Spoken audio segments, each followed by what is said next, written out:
Salah satu operasi terbesar dalam perang ini datang melalui langit.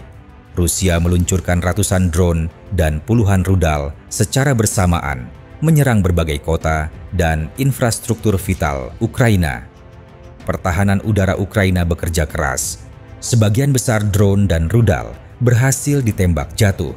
Namun, tidak semuanya bisa dicegah. Beberapa menghantam wilayah sipil, menimbulkan korban jiwa, dan melumpuhkan jaringan listrik. Di kota industri seperti Zaporizhia, serangan merenggut nyawa warga sipil dan melukai banyak orang, termasuk anak-anak. Ribuan rumah kehilangan aliran listrik, sementara pusat kota menjadi gelap gulita. Ledakan juga terdengar di Dnipro, Pavlohrad, dan Odessa.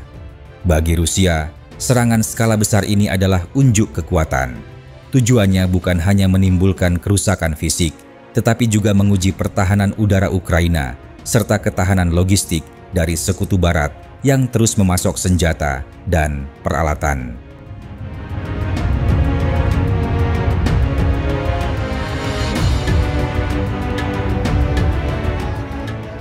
Konflik tidak hanya berlangsung di darat dan udara. Laut kini menjadi arena baru yang sama berbahayanya. Rusia menggunakan drone laut kamikaze untuk menyerang kapal pengintai Ukraina bernama Simferopol di wilayah dekat Odessa.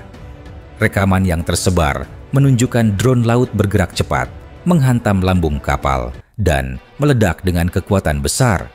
Kapal itu mengalami kerusakan parah hingga akhirnya tenggelam.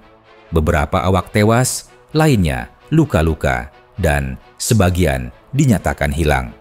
Serangan ini menjadi salah satu bukti bagaimana drone laut nirawak kini menjadi senjata revolusioner. Dengan biaya lebih rendah dan risiko minim bagi operatornya, teknologi ini membuka babak baru dalam peperangan maritim modern. Bagi Rusia, keberhasilan ini adalah capaian simbolis sekaligus strategis. Bagi Ukraina, kehilangan kapal pengintai berarti berkurangnya kemampuan memantau pergerakan musuh di Laut Hitam.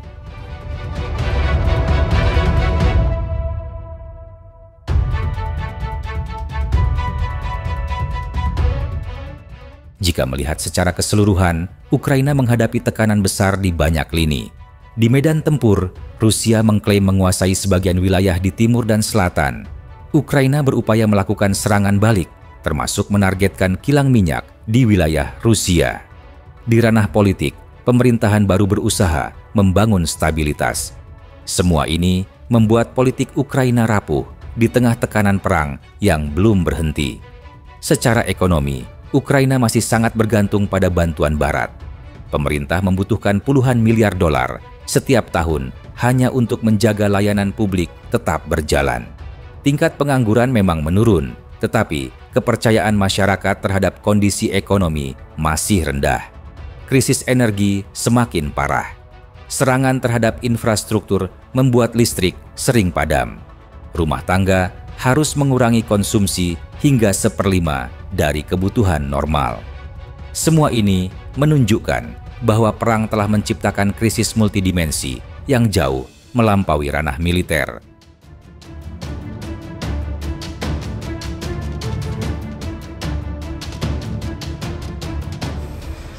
Sebagai ibu kota, Kyiv menjadi simbol sekaligus sasaran utama. Serangan rudal dan drone yang menghantam kota ini menewaskan puluhan orang, termasuk anak-anak, dan melukai banyak lainnya. Ledakan merusak perumahan, gedung perkantoran, hingga fasilitas pendidikan dan kebudayaan.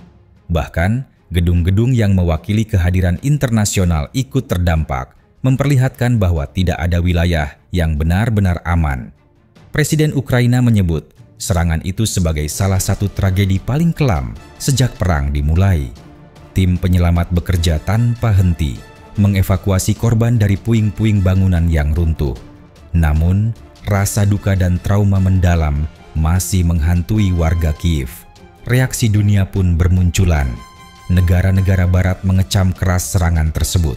Dewan Keamanan PBB menggelar pertemuan darurat, namun seperti biasa, hasil konkret sulit dicapai karena perbedaan kepentingan antar anggota. Bagi masyarakat Kyiv, kenyataan sehari-hari tetap sama. hidup di bawah ancaman serangan yang bisa datang kapan saja.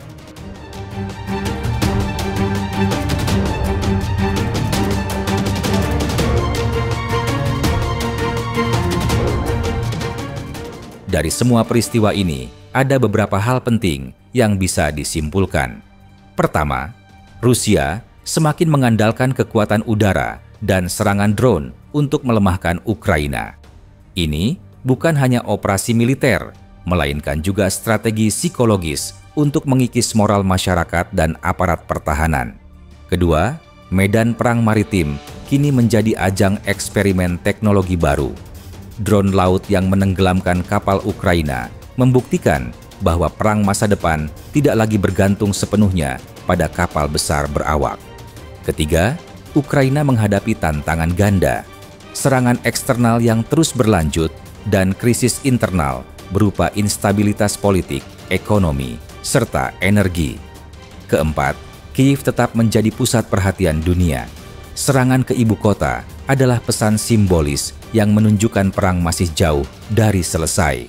Masa depan Ukraina sangat bergantung pada 3 faktor: ketahanan dalam negeri, konsistensi dukungan internasional, dan perkembangan teknologi perang di medan tempur.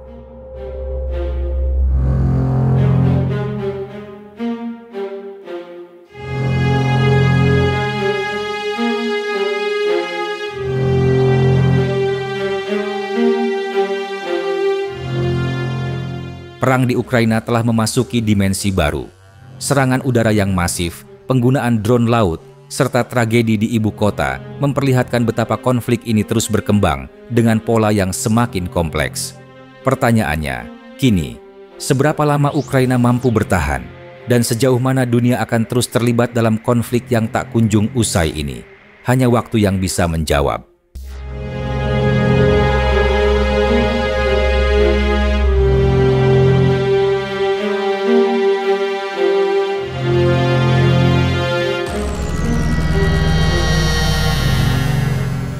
Video ini dibuat untuk tujuan edukatif dan analisis semata. Kami tidak memihak pada pihak manapun, tidak mempromosikan kekerasan, dan tidak mendukung perang dalam bentuk apapun. Semua informasi yang disajikan bersumber dari laporan terbuka dan analisis geopolitik yang tersedia untuk publik. Tujuan kami adalah memberikan pemahaman yang seimbang tentang situasi global agar masyarakat dapat berpikir kritis dan bijak. Perdamaian, dialog, dan diplomasi adalah jalan terbaik untuk menyelesaikan konflik.